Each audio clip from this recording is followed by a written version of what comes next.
Everyone.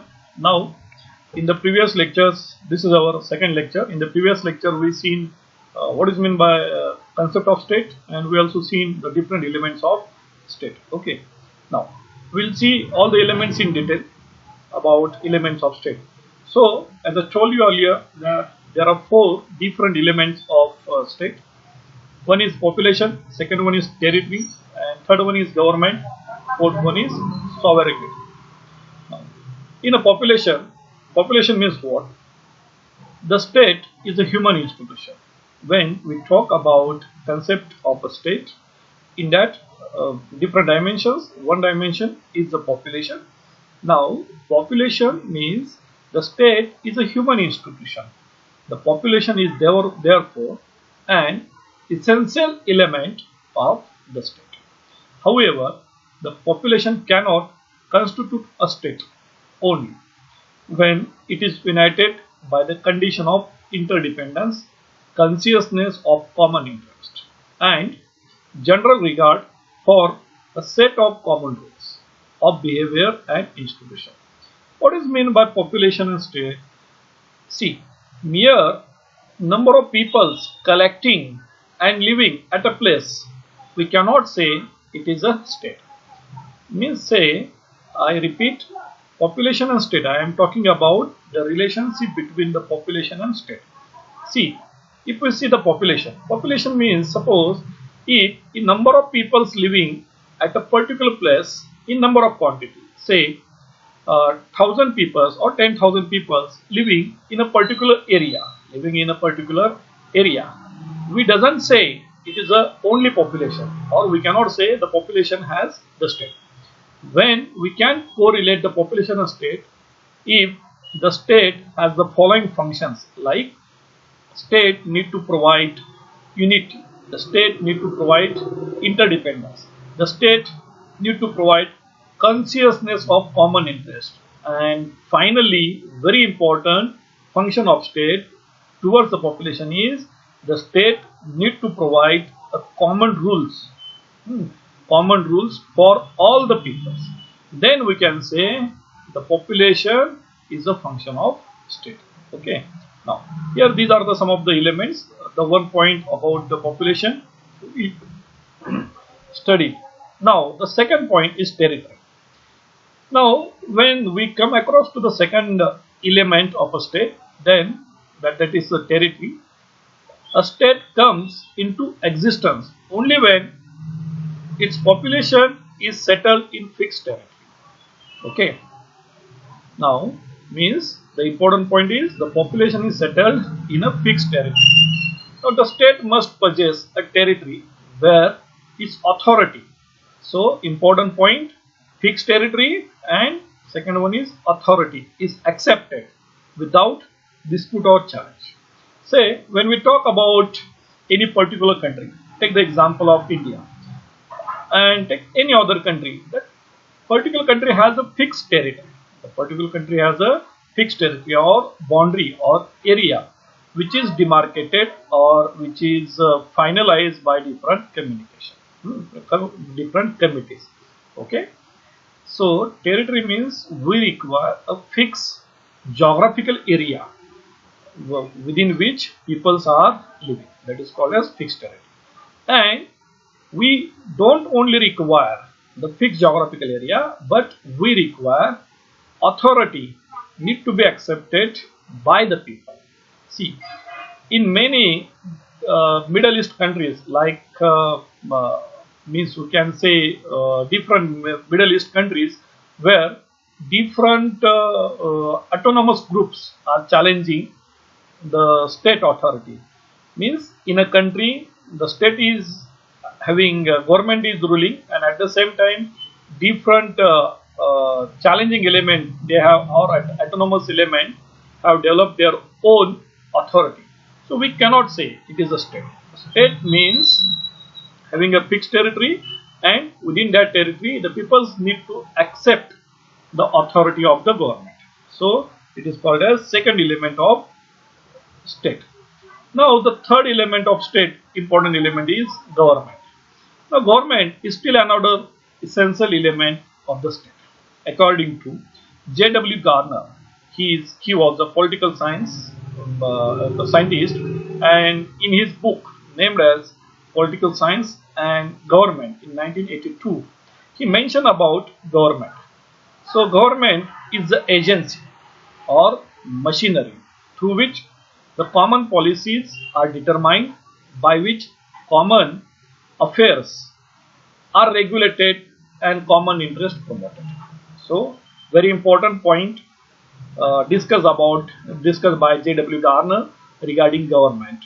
So he said that government is nothing but the agency. Means government is a very important agency or machinery through which we attain our common policy. We can implement our common policies for common interest. Now, what is meant by common policy, common interest? Say, we'll see the common interest. As we have common interest that we require food, we require shelters, we require clothes. So these are our basic needs to live in a dignified way. Okay, so these are our common interests. How we can fulfill this common interest, that is bread, butter, then we require a home, or we can say shelter and clothes. It can be provided by a state, that government will implement a common policy. Now we can earn a bread and butter, or we can say we earn roti. How we can earn a roti or we can earn bread and butter? If we get the employment opportunity, then we'll be able to get that bread and butter. Now, who is going to implement the employment opportunity? That is the role of the government. Government will implement such common policies for getting our life better. Okay. So Garner correctly said about government. So here we completed third element of state. Now, as we already discussed about some points about the sovereignty, but here I am going to do some detailed discussion. Sovereignty means it is the supreme power of a state, subject to no internal or no external limitation. Okay, it is very important point here. It is the supreme power of a state. Now, state means what? Again, I repeat here. State in a social science we refer as a nation, we refer as a country, we refer as international union, or we also refer it as a government. Okay, so sovereignty means supreme power of government, or we can say the supreme power of state. Now we'll see how the sovereignty works. Sovereignty of state implies, or it notifies, or it give directions or inform us that it is free from any kind of external control. Now, it is important point is here, free from external control. Now, what is mean by free from external control? See, when we got independence, India got independence in 1947. Now, we got the constitutional right. Constitutional rights means the peoples or the framers of constitution were free to design our own constitution according to need of us. Okay, means the framers of the constitution, that is Dr. Babasaheb Ambedkar and his team, were free to design and adopt the required feature for our constitution according to the need of Indian people. So here we say that sovereignty means free from any kind of external control. That time when the framers of the Constitution of India were doing the task of developing the Constitution, all of them were free from external pressures. Means that time no pressure was put by Britishers on India. Okay, means this is making a law for our requirement. Okay, so sovereignty of state indicates that it is free from any kind of external control, and it commands our habitual obedience from the people within the territories. Means, in short, we can say the sovereignty means the power is totally derived from the people. Means people has the authority to make its own law according to our requirement. It is called as sovereignty. No. Next point is, it confirms upon the state two things. or we can say it confirms upon state means it provides powers to the state. What kind of powers provide to the state by sovereignty? It provides power of internal supremacy. That is, what is meant by internal supremacy? Means government can make any law. Government can make any law, rules and regulation which are best suitable to our requirement. Means, as I told you here, that government is free from any external control. Means here the government can make in internal supremacy, government can make our own rules, condition, regulation according to our requirement. Means in order to carry out our day-to-day operation, we require internal supremacy. And second one is external independence. External independence means we talk in terms of foreign relations. See, previously India was playing different roles at different international level, like look east policy. It was the very crux of Nehru's era of foreign policy. Recently, Government of India developed a new policy, Act East policy. So means our government is free to implement our own policy with foreign countries. So means we got external independence. Means what should be our policy towards India? What should be our policy towards USA? What should be our policy towards China? What should be our policy towards Nepal? So that will be defined by the government of India itself. Means no any other government will impose any kind of restriction or cannot provide, cannot burden our decision making. Okay, so here we call external independence. So it can also define as the supreme authority within the state. Sovereignty means it is the supreme authority within the state. So here we completed the 4 elements of state. Now we'll see the next point is functions of state. As it has been generally accepted that for an administration of justice, there are 2 main functions of state. The 2 main functions of state. It can be divided into first primary function and second one is secondary function. Now we'll see in detail about what are the primary functions of state and what are the secondary functions of state. Now when we talk about the primary functions of state are, that is primary function of state are war and administration of justice. The very first concept is war. Now what is meant by war? Suppose any foreign country imposes a war on a country, then it is the primary function of a state or government to protect our people from external aggression. That we have seen in previous war, Government of India or India fought with China, with Pakistan. In 1947, we fought war with China. Again in 1971, we fought war in China. Again in 1999, we fought war again against China, against Pakistan. Okay, in 1971, war against Pakistan. Again in 1999, war against Pakistan. Okay, so what was the main purpose? It is the main purpose of a state is to protect our people from external aggression. External aggression means the Pakistan or any foreign countries trying or attack on our country. It is called as external aggression. So it is the basic concept of state to protect our peoples. And the second another important function is administration of justice. So justice is very important concept. That justice concept we are going to do detail in discussion in the next coming slide. So the basic function, primary function is to declare a war to protect our peoples from external aggression and administration of justice. Okay. Now the fundamental purpose and end of political society is to defense against external enemy and maintenance of law and order. So very important point is maintenance of law and order within a country. So basic function, as told you here, that Government of India will protect our peoples from any external aggression or any attack by external enemy. Okay, in order to maintain law and order within the country.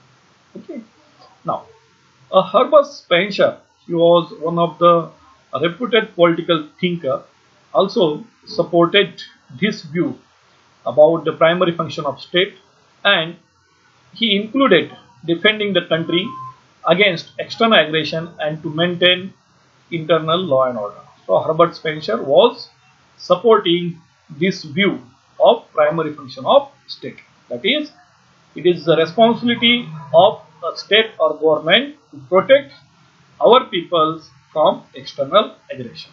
Okay. Now, we'll see the secondary function. Now, the secondary function of state, these functions are mostly related to of welfare activity of the state. Oh. What is meant by welfare? Welfare means we need to carry out different social benefit schemes for the development of peoples of country. We can take the example of how we can carry out welfare activities. Okay, what is meant by welfare? Look here. See, India is the youngest country. Now, in order to educate our young or children, Government of India launch different schemes like Government of India launch midday meal scheme. So, what is the basic purpose of the midday meal scheme? The basic purpose of the midday meal scheme is to enroll 100% students for school, and those who enroll in school will get a nutritious food for their health development. So it is called as welfare activity. So another, we can have another activity related to different schemes like for the women's. Again, we Government of India implement different schemes for girls. Again, Government of India will implement different welfare schemes for the senior citizens or different welfare schemes for college students. So this is a very important function of a state, that is welfare of people. Okay. Now, another secondary important function of state is legislation and taxation. Now, what is meant by legislation? Legislation means making laws. Legislation means making laws. Now, we require different legal laws for making our business or administration smooth. Okay. Now, take the example of legislation or lawmaking. Say, in recent COVID condition, government made some legal sanctions on peoples of India, like that we are already facing lockdown and all those things. So means government making some rules, some laws for implementing its own policy. Okay.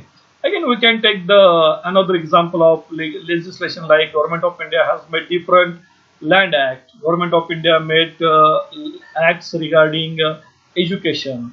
Government of India made acts regarding business. Government of India made different acts regarding transportation. So legislation means making a law. Okay, and the another important function is taxation. Now, what is meant by taxation? In order to carry out day-to-day business of government, require some amount of money. As the budget of 1920, last year means this financial budget of Government of India is near about 30 lakh point 47, 30.40, near about 30 lakh plus 30 lakh crore rupees is a current budget for our country. Similarly, for the state of Maharashtra, the budget for the current financial year is near about 3.15 lakh crore rupees. Now, how we can collect the money? Majority part of the budget comes from the taxation. Majority parts come from the taxation. Now, what are the different types of tax? Basically, there are two types of tax. One is direct taxes and second one is indirect taxes. Now, what is meant by direct taxes? Say, direct taxes are those taxes which are directly paid by the people itself. Direct taxes means the taxes which paid by people itself, like those people are working or doing a job, so though they need to pay their income tax. They need to pay their income tax. It's called as direct tax. And what is meant by indirect tax? Indirect tax means people pay the tax, but the tax is deposited by another person. Now, we'll see what is meant by indirect taxes. Like we can take the example of GST, that is goods and service tax. Suppose we go to the market and we purchase any item, like we purchase a pen. Now, what will be the cost of the pen? Cost is rupees 20 rupees, and the particular cost is 20 rupees of pen. And when we see the cost of bifurcation of cost, then say 16 rupees that manufacturing price, and 3 rupees was taxation, and 1 rupees maybe any other expenditure. So we purchase a pen by paying 20 rupees. Out of 20 rupees, 3 rupees goes for taxation. Now we are not directly paying the tax. The tax will be, we pay 20 rupees, and out of that 3 rupees will be paid by the particular merchant. So it is called as indirect taxation. Okay. Now there are also two theories of state. That is, when we talk about these functions, the functions are described by different theories, or we can say these are some of the laws of state. That is, one is socialism theory and second one is individualism theory. Under the formal theory, that is socialism, the state assumes itself an unlimited variety of functions. And here, when we talk about the socialism, means the state has a variety of functions. Means the state has to fulfill education towards the society. The state need to provide welfare organization. State need to provide roads. State need to provide mandi. So here the state will consider the socialism in broad way. Okay. And in the latter theory, that is individualism theory, here the state consider a single individual. That is, state leaves the individual free. Means in our constitution, Article 14 states that equality before laws. Article 14 says that equality before law. It means that every individual are free. So this second group, that is individualism, focuses on individual concept. Okay.